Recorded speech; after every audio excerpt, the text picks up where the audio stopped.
ذرا سوچئے، دو ایسے دشمن جو قریب آدھی صدی سے یعنی لگ بھگ 50 سال سے ایک دوسرے سے بات تک نہیں کر رہے ہیں، اچانک ایک کمرے میں بند ہو گئے۔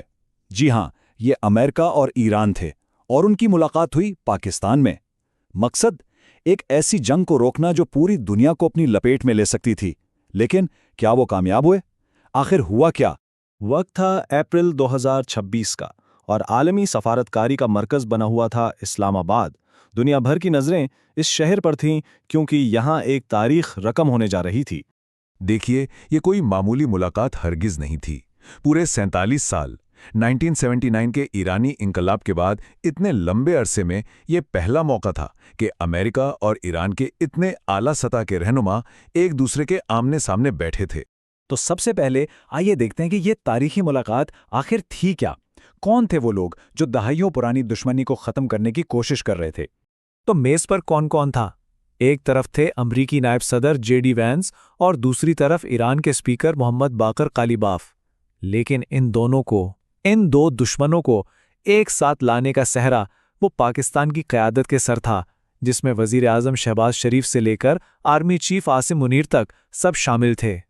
لیکن سوال یہ پیدا ہوتا ہے کہ یہ دونوں ملک اچانک بات کرنے پر مجبور ہوئے کیوں؟ اس کا جواب چھپا ہے پچھلے 6 ہفتوں کی تباہی میں، ایک ایسی جنگ جس نے پورے خطے کو جیسے آگ کی لپیٹ میں لے لیا تھا۔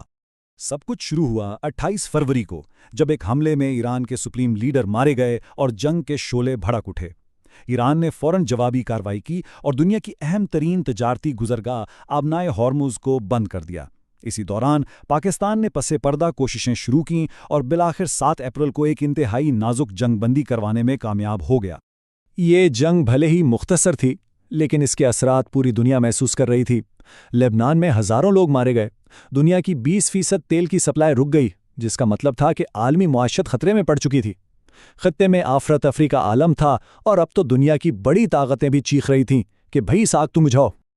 اور اس ساری افراتفری کے بیچ میں ایک غیر متوقع کھلاڑی سامنے آیا، پاکستان۔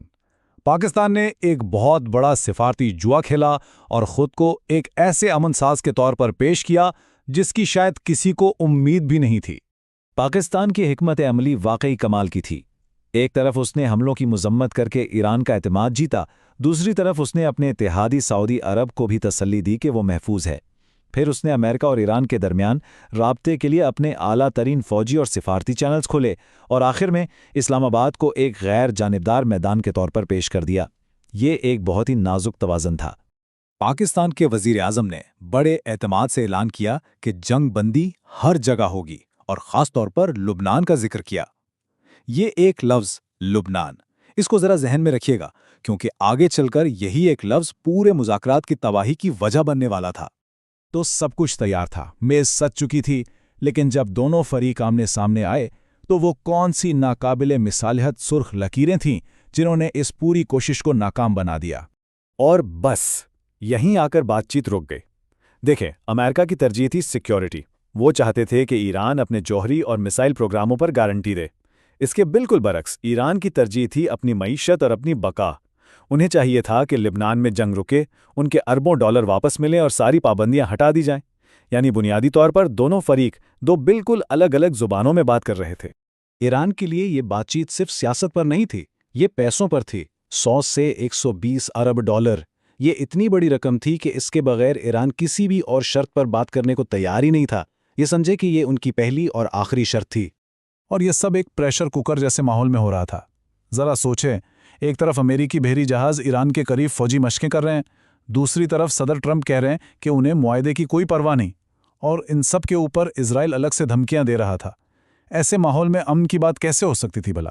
تمام تر اختلافات کے باوجود انہوں نے ایک آخری کوشش کی، ایک میراتھن سیشن جو مسلسل 21 گھنٹے تک چلا، لیکن اس کا نتیجہ کچھ بھی نہیں۔